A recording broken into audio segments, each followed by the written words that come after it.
دوستان سلام، با آکادمی کامپیوتر نیما خوش آمدید. من نیما هستم، با آموزش VMware ورک استیشن در خدمت شما هستم. VMware ورک استیشن نرم افزاری هست که برای مجازی سازی استفاده میشه و برای این هستش که شما بتونید چند سیستم عامل رو روی یک کامپیوتر نصب بکنید که حالا جلو که رفتیم براتون توضیح میدم که به چه صورتی میشه. ابتدا باید با نصب شروع بکنیم. نصبش هم که خود برنامه VMware شما از پکیج‌های نرم افزاری میتونید خریداری بکنید و همینطور میتونید دانلود بکنید. CDش هم به صورت جداگانه هم میتونید بخرید. نصبش هم کار خاصی نداره، به صورت ویزارد چند تا نکس هست، حالا با هم میریم بهتون نشون میدم به چه صورت هست. خب در این مرحله که عرض کردم خدمتتون که چند تا نکس هست، چیز خاصی نداره. اینم که مثل همیشه اکسپت میکنیم و نکست.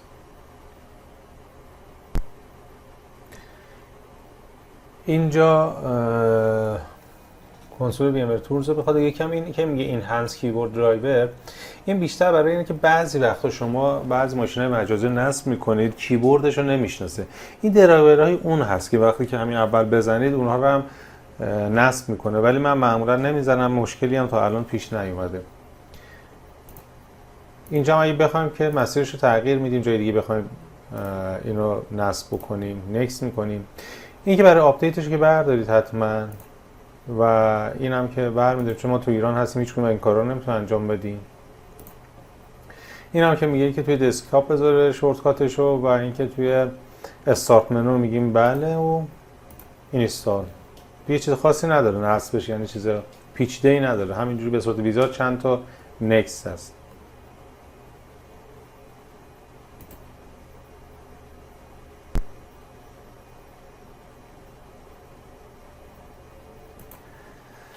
خب نصبش که تموم شد، فینیش.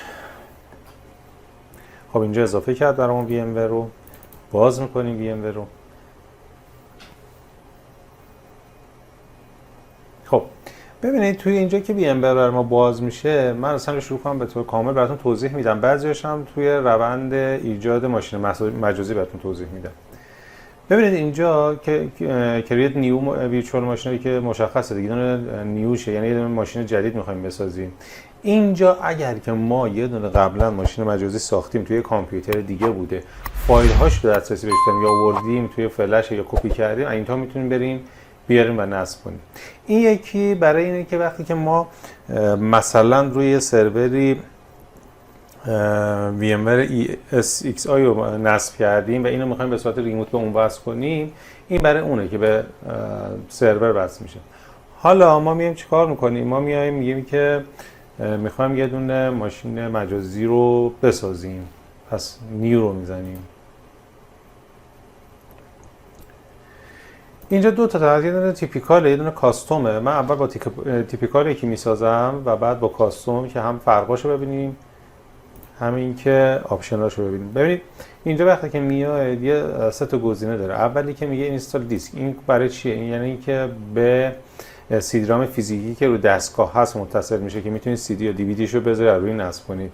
دومی فایل ایمیجه یا همون ایزو خودمونه که میتونید اینجا بروز کنید یا هر جایی که خاصی فایل ایزوشون بردارید، که من اینجا مثلا میتونم بیام بگم ببینید اینجا مثلا توی سافت‌ور که من اینجا دارم فایل ایزو ویندوز 10 رو اینجا انتخاب میکنم.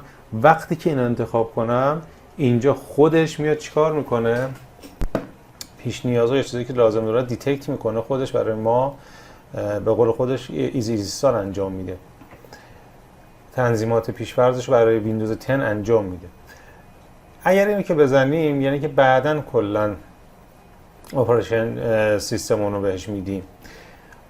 حالا من این رو میزنم چون که روی به قول مرحوم یکی ادوانسش من این رو براتون توضیح میدم، ولی اول با این بریم که ما انتخاب کردیم سیستم عاملمون رو. به محض که این رو بزنم میاد اینجا میگه که این پورت کیتون رو بدین، مال ویندوز 10 اگه داشته باشید که میذارید، اگه نداشته باشید که هیچی خالی میذارید. و اینجا میگه ورژنش رو بگین که ورژن ویندوز 10. چرا میگه ورژن ویندوز 10؟ چون که ما اونور ایزوی ویندوز 10 فایل ایزوی ویندوز 10 رو گذاشتیم که اینجا میتونید بیاید ورژن مختلف رو بذارید، انتخاب بکنید. حالا ما اینترپرایز انتخاب بکنید. حالا همینجا میتونید یوزر نیم انتخاب بکنید، همینجا میتونید برای ویندوزتون پسورد هم انتخاب بکنید که من معمولا بعد انتخاب میکنم. نکست که بزنید اینجا میگه آپوردات کی ندادی، میگیم اشکال نداره، اوکی بعدا میگیم. اینجا برای ویچوال ماشین رو میتونیم اسم بذاریم، هر اسمی که دلمون بخواد. مثلا من اینو اینجا میذارم اسلش مثلا 12 یعنی ببخشید داش 12. لوکیشنش هم میتونیم بگیم آقا کجا نصب بشه این. میتونم همینجا به صورت پیش‌فرضش بذاریم، نکست میزنیم. اینجا به ما میگه مقدار هارد رو مشخص بکن که حالا مثلا 60 گیگ اینجا هست، خودش گفته که به نظر من زیاده این 60 گیگ، میکنیمش 30 گیگ. نکست میکنیم. این تو اینجا تموم میکنه، یعنی این حالتی که تیپیکالش بود دیگه نمیاد از شما به صورت ریز سوال بکنه. من اینکه بیاید اینجا کاستومایز بکنید، کاستومایز کنید، تمام این رو خودتون میتونید انجام بدید که من الان تو یکی براتون توضیح میدم.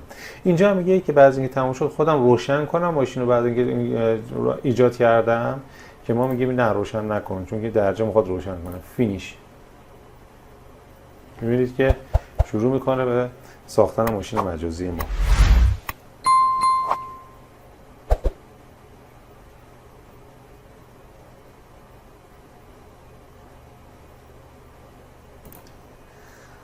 خب ساختش تموم شد. میبینید که اومد این بغل، اینجا بکشن رو ببینید، میبینید تاش 12 که ما گذاشتیم اومد این برای وقتی روش میزنید اینا مشخصاتش میاره و اینم حالا میتونید اضافه یا کم بکنید. اما من برای اینکه کامل بتونید متوجه بشین میام اینجا یکی دیگه میسازم، ولی دیگه اینجا تیپیکال انتخاب نمیکنم، میام کاستوم انتخاب میکنم. به محض که نکست کنم میبینید فرق کرد. الان گفتش که این کامپتیبلیش به چه صورت باشه. الان مثلا میگه که رو کدوم مثلا بخوایم بشه، مثلا میگم 16 میبینید تغییر کرد. این الان میگه مثلا با اینها کامپتیبلیتی داره و مثلا این که شما میخواین نصب کنید 128 گیگ مموری ساپورت میکنه، 32 تا پروسسور ساپورت میکنه، 10 تا نتورک آداپتور و به همین صورت که من میگم نه و همون این رو انتخاب میکنم، همون اولیش که بود خودش که باز میبینید اینا تغییر میکنه. یعنی مثلا من اینو بیارم بزنم 5 میبینید میگه که اینا رو میتونه ساپورت کنه و من اینو میذارمش بذاره همون 16. نکست. این هم باز مثل همونی که توضیح دادم براتون که گفتم که میتونید از سی دی رام فیزیکی استفاده بکنید که رو دستگاهتون هست، میتونید فایل ایزو استفاده بکنید و ما دفعه پیش که اینو انتخابی ساختیم ما رو این رفتیم دیگه که این فایل ایزوی ویندوز 10 بود. حالا اینو میاریم میذاریم که نه ما بعداً میگیم که اصلا اپراتینگ سیستم میخواد چی باشه. به محضی که اینو بزنم چون گذاشتم بعداً این میاد چیکار میکنه، میاد ازت میپرسه که این میخوای مایکروسافت بعدیه، لینوکس، وی ام ور، ای اس ایکس یا آدره. اگه مایکروسافت باشه که بزنید باشه، شما فقط ببینید انواع و اقسام ورژن ها از ویندوز 3 و 1 اصلا من نمیدونم این پیدا میشه الان اصلا فایلاش یا نه، تا 95 و 98 و سرورها. اینا خیلی خوبه که بتونید سرورها رو نصب بکنید اینجا امتحان کنید ببینید به چه صورته، چون که توی محیط واقعی که اصلا نمیشه شما بیای مثلا مثل همین محیطی که من داخلش هم کار میکنم بخواید بیاید یهو مثلا با سرور تمرین بکنید. و ویندوز های انتی دیگه هر ویندوزی که فکرشو بکنید هست دیگه، تا ویندوز های 10 ما میگیم ویندوز مثلا 10 ولی مثلا لینوکس و اینا هم میتونید انتخاب کنید. ولی لینوکس مثلا ببین اوبونتو ها رو تمام ورژناشو میاره. آدرم که ببین مثلا ام اس دوس نمیدونم حالا خاطرتون هست یا نه، اولین سیستم عاملی بود که اومد و شما با این ببین تو اینا اندروید اینا نداره ولی شما هم میتونید باش اندروید نصب بکنید، سیستم عامل اندروید نصب بکنید، هم میتونید باهاش مکینتاش نصب بکنید که حالا اونا توی اون جلساتون میگم که چه جوری باهاش مکینتاش هم نصب بکنید که بتونید از اون استفاده بکنید. حالا ما میگیم ویندوز 10 همون معمولی. نکست. میگه اسمشو بذار، میگم ویندوز 10 مثلا داش مثلا 14 مثلا، این هم که میگم مسیرش هم همون باشه یا اگه دوست داشتین رو تغییر میدین. نکست. اینجا با فیرمور مادربردتون که میگه که بایوستون که بایوس باشه یا یو ای اف آی باشه که اگه این بزنید باز میگه سکیور بوت باشه یا نه که اینو توی ویندوز بهتون درس میدم که به چه صورته که ما میگیم حالا مثلا بایوس باشه. next.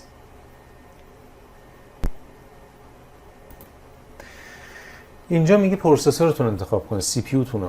ببینید اینجا دقت بکنید، ما همیشه کامپیوترهایی که داریم، چه لپتاپ باشه چه دسکتاپ پی سی باشه چه فرق نمیکنه، یه دونه ما توش سی پی یو داریم یا پروسسور داریم. پس این دوتا نباید بذارین، اینو همیشه بهتون باشه یکی بذارین، چون تو سروراست که چند تا میشه.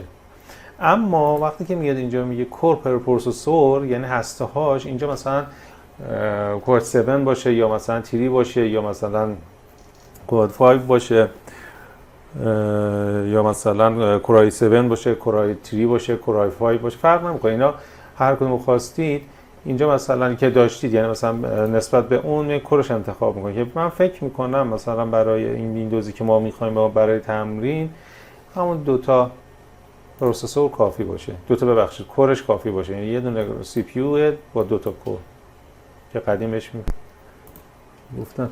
خب حالا اینجا رممون رو میخواد، بازم اینم مثل همونه. ببینید شما اینو میتونید بیارید الان بذارید اینجا، ببینید میتونید بیارید اینجا بذارید 128 گیگ اصلا رم انتخاب بکنن. اما کجا به مشکل میخوره؟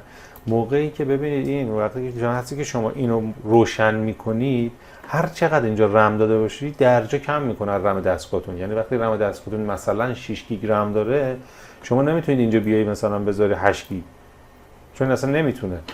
و یه چیز دیگه هم در نظر بگیرید، وقتی که دستگاه شما 6 گیگ رم داره، ببینید مثلا حدودا من فکر میکنم دو خورده و خود ویندوز برمی‌داره. پس شما قاعدتاً 4 یا 2 باید انتخاب بکنید. حالا اگه مثلا الان دستگاه من 16 گیگ رم داره، من 8 هم میتونم انتخاب بکنم. اما برای ویندوز 10 همون دوتا کافیه. next. اینجا مال کارت شبکه است یا نتورک هامونه، تو کانکشنمون که میگه اینا چه فرقی دارن با هم دیگه. ببینید ما میگیم این بریج که هست، بریج چه کاری انجام میده؟ بریج یعنی اینکه دقیقاً شما انگار یه دونه کارت شبکه فیزیکی بهش وصل کردید و وقتی کارت شبکه فیزیکی وصل کردید دقیقاً میاد تو شبکه‌ای که شما دارید، یعنی اگه شبکه داشته باشید، یعنی شبکه داخلی داشته باشید، دقیقاً میاد میشینه تو شبکه داخلیتون وصل میشه، خودش میاد دی سی پی داخلی شما، سرور دی سی سرورتون آی پی میگیره، دقیقاً یه کارت شبکه‌ای که واقعی تو شبکه واقعیتون هست. اما اگر که شما اینجا رو نت بذارید، نت میاد چیکار میکنه؟ نت میاد برای شما در حقیقت میتونید به صورت یه روتر عمل میکنه که شما بتونید از منابع کارت شبکه فیزیکیتون استفاده کنید. یعنی مثل اینترنت شما میتونید وقتی روی نت بذارید اینترنت استفاده کنید. یوز هاست اونلی به چه صورته؟ این یعنی که اصلا شما نمیخواید این ماشین مجازیتون به شبکه خارج از خودش وصل شه، چه به شبکه داخلی که شما دارید چه اینترنت، یعنی تو خودشون. یعنی شما مثلا بیا 10 تا از اینا بساز، 10 تا ویندوز شما اینجا بساز، به همشون آی پی بده، همشون هم بذار روی هاست. اینا با همدیگه در ارتباط هستن ولی خارج از اینجا در ارتباط نیستن. یعنی اینترنت تو خود هم شبکه داخلی که شما دارید توی دفترتون یا توی آفیستون باش ارتباط ندارن. next. خب این آیو کنترلرها ببینید، اولی باس لاجیک، این برای هاردهای آیدی هست، کنترلر هاردهای آیدی هست. و این LSI لاجیک این برای هاردهای ساتا و اسکازیای قدیمی بزرگا، مال اونا هست. این LSI لاجیک ساس مال هاردهای ساس و ایمولیت هست و مال ساته های جدید هم ساپورت میکنه. این مال خود چیز هست، اسکازی چیز، این مال خود وی ام ور هست که این برای کار خیلی حرفه‌ایه. یعنی این ساختنش هم خیلی سخته. وقتی که اینو میخوایم بسازین، وقتی روی این بذارین، اون موقع به محض که میریم بعدی، حالا اینجا نخواست ولی وقتی که میریم شما بعدی ازتون فلاپی بعد برید فلاپی مجازی بسازی و فایلاشو بهش بدی، حالت درایور رو نذاری، چیز زیاده. به خاطر همینه که خودش هم اینجا اومده گفته ریکامندد رو گذاشته. میبینید اینا رو گذاشته که اینو ما نکست بکنیم. اینجا خود آیدی و اسکازی و ساتا که خودتون احتمالاً میدونید چیه، آیدی قدیمی هاست که اینا بعدش اومد و ساتا هم که الان استفاده میشه. خودش میگه ریکامندد این، ولی من از ساتا همیشه استفاده میکنم. next. اینم که میگه یه دونه جدید بسازم، یه دونه از قبل، بزرگ نه یه دونه جدید. اینجا ببینید فرق کرد. اونجا مثلا این سوالا رو نداشت موقعی که شما داشتی تو یکی تیپیکال میساختی، فقط همین شسته بود که من کردمش سی که این حالا میکنم با زبر سی. حالا اینجا چی میگه؟ این میگه که allocate all this. یعنی چی؟ یعنی این که شما وقتی اینجا میذاری سی، اینو اگه بزنی شما در جا وقتی نکست رو بزنی 30 گیگ از هارد شما رو برمی‌داره. اجازه دسترسی هم دیگه بهش نداری، فقط این ماشین مجازی که داری میسازی بهش اجازه دسترسی داره. پس این خاطرات باشه وقتی اینو بزنید کل این 30 گیگ رو برمی‌داره در جا، کم میکنه کاردتون. پس اینو هیچ موقع نمیزنیم. وقتی که اینو نزنید این میگه 30 گیگ، ولی 30 گیگ بر نمیداره. الان مثلا به اندازه حدوداً 5 6 گیگ احتمال زیاد ویندوز بخواد نصب بشه برمی‌داره. بعد تا 30 گیگ هم اگر احتیاجی باشه برمی‌داره. یعنی که شما یه دونه مثلا آفیس نصب کنی، مثلا یه 2 گیگ دیگه به اون 5 گیگ اضافه می‌کنی میشه 7 گیگ، مثلا همینجوری هر چه اضافه کنید بهش نصب کنید اضافه میشه تا 30 گیگ. بیشتر از 30 گیگ دیگه میگه که آقا بیشتر از این اجازه نداری، باید بری اضافه کنی بهش، که بعد توضیح میدم که چجوری اضافه می‌کنی. این هم که اسم فایل مجازیمونه next. اینجا هم که با زباره همه رو میتونی یه مرور کنی، اگه چیزی خاصی تغییر بده باز اینجا کاستومایز رو میزنی تغییر میدین، نمیخوایم الان. و فینیش. میبینید که ساخت. خب اینا رو حالا ما ساختیم ماشین مجازیمون رو. حالا یه توضیح هم درباره بعضی جاهای این من بهتون بدم. میام اینجا شروع میکنیم. ببینید ویچوال نتورک رو اول بهتون بگم که به چه صورتی هست. ببینید اینجا مال کارهای کارت شبکه‌تونه که می‌بینید کارت شبکه نت داره که گفتم حالت روتر داره. می‌بینید آی پیش هم با این فرق می‌کنه. و اینجا میتونید تغییر بدید همه رو. بعد خیلی اینو نمیدونن که خود VMware ورکستیشن DHCP سرور داره، می‌بینید؟ یعنی خودش آی پی میده به این ماشین‌های داخلی که حالا اینجا نمیشه عوضش کرد، ولی وقتی شما اینجا که بری می‌بینید نت بایوس ستینگ هم داره، DNS هم داره که میتونید تغییر بدید. اینجا که بزنید چین ستینگو، حالا همینایی که گفتم نمیشه تغییر بدید، می‌بینید همه رو میتونید تغییر بدید. میتونی بیای بگی که آی پی آدرس ها مثلا از 193.192.179 فلان استارتش رو بکن، یه استارتش از این آی پی بده، اندش هم از این آی پی بده. حالا قبل این آی پی ها میبینید از 128 شروع کرده، از 128 قبلش رو دی اچ سی پی نمیده، ولی شما میتونید به دستی خود ست کنی ها. اینا هم هست. یه مطلب دیگه که خیلی مهمه بگم بهتون، اونم اینه که ببینید VMware ورکستیشن فقط از آی پی های کلاس سی استفاده میکنه، کلاس های دیگر رو توش نمیتونید استفاده بکنید. و پریفرنس هم که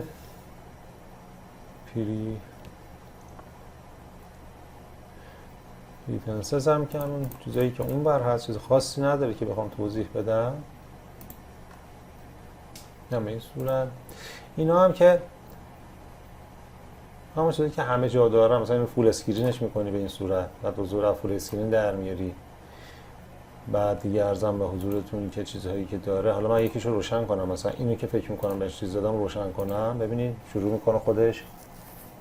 میبینید الان حالا من اینم براتون چیز میکنم، خودش رفت شروع کرد چون بهش فایل ایزو دادم، ویندوز رو نصب کردم.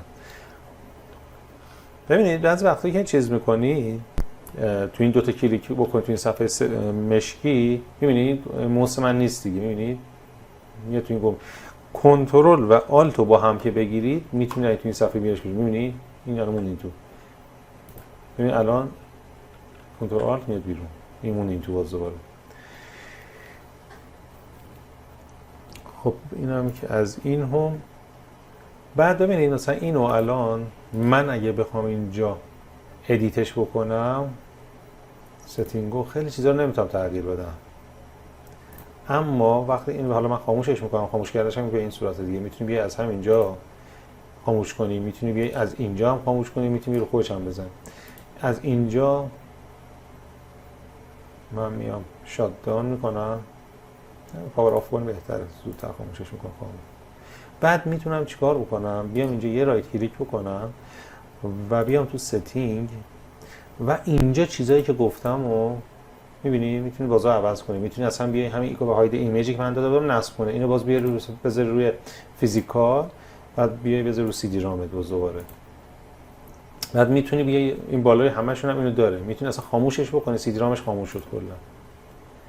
و تمام میتونی باز تغییر بدی دیگه، هارد میتونی تغییر بدی، این سی پی یو میتونی تغییر بدی، رمو میتونی بالا پایین کنی، ولی باید حتما خاموش باشه دستگاه. اینجا باید خاموش باشه، روشن باشه نمیشه.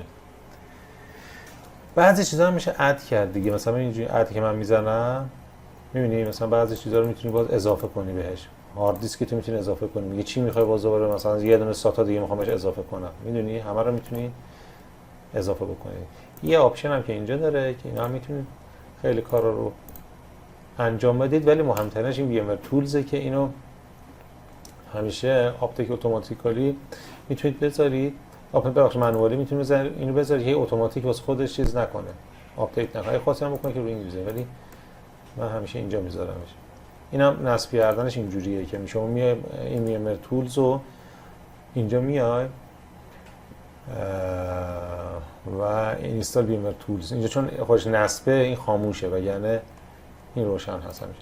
خب من یه چیزی بهتون نشون بدم که فرق این که الان ما نصب کردیم یعنی وی ام ور ورکستیشن با این ای اس ایکس هایی که بهتون گفتم مال سرور هست و اینا، ببینید بهتون اینم نشون بدم فرقش چیه که متوجه بشین. ببینید الان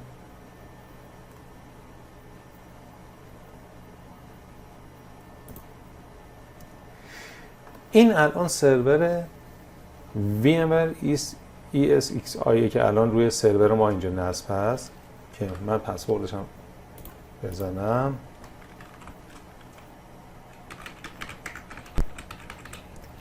یعنی داخلش هم ببینیم که فرقش چیه. ببینید این الان یه سری تفاوت خیلی زیادی داره، شاید براتون جالب باشه اینا رو بهتون نشون بدم. که اینجا ببینید سی پی یو چقدر مصرف شده، مموری رو ببینید 63 گیگ مموری داره فقط این سروری که ما اینجا الان داریم، که اینجا حالا سی پی یو ما رو مثلا حالا اینجا نشون نمیده ولی تا 40 تا کور داره. اینجاست ببینید تا 40 تا کور ویژوال بهمون میده، ببینید لاجیکال که میده. و اینم که اینجوری ببندم مثلا میگه 20 تا سی پی یو داره، 20 تا نداره در حقیقت ها. این مال ما 2 تا اسلات سی پی یو داریم، می‌بینید 2 تا اسلات داره که هر کدوم 10 کوره، که میگه که 20 تا به خاطر اون نشون داره میده الان.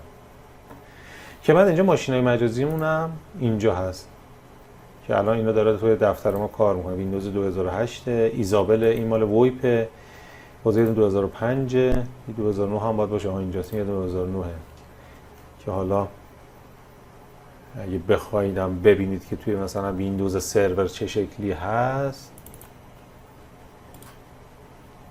می‌بینید اینجا مثلا من رایت کلیک کردم کنترل دیلیت هم بهم میده. البته بذارید از این ور بهتون نشون بدم، حالا اینو که محیطشو دیدید اینو ببندم. این همون نوع هست، ریموت بهش میزنم از این ور. این داخل ویندوز که مثلا این کلاک مثلا مال کارایی حضور غیابمون و اینجور کاراست، این مال اونه بیشتر. و یکی دیگه بهتون نشون بدم باز، مثلا ببین الان این مال آی پی 9 بود، این آی پی شو مثلا من میکنم 5 الان. این مال شیر فولدرامونه که الان حالا این ویندوز سرور 2012 اون 2008 بود. اینجا چون اگه خاموش کرده من ازم میپرسه که چرا خاموش کرده، ربطی به وی ام ور نداره، ولی فقط می‌خواستم بهتون شاید براتون جالب باشه که اینا رو بهتون نشون بدم که چه شکلی هست. یا ویندوز سرور. خب امیدوارم که از این آموزش به دردتون خورده باشه و اگه از این سبک آموزش من خوشتون میاد کانال رو حتما سابسکرایب بفرمایید و اون دکمه زنگوله رو هم حتما بزنید که توی آموزش‌های بعدی من براتون حتما نوتیفیکیشنش بیاد و استفاده بکنید. ممنون از وقتی که گذاشتید و تا آموزش بعدی خدا نگهدار.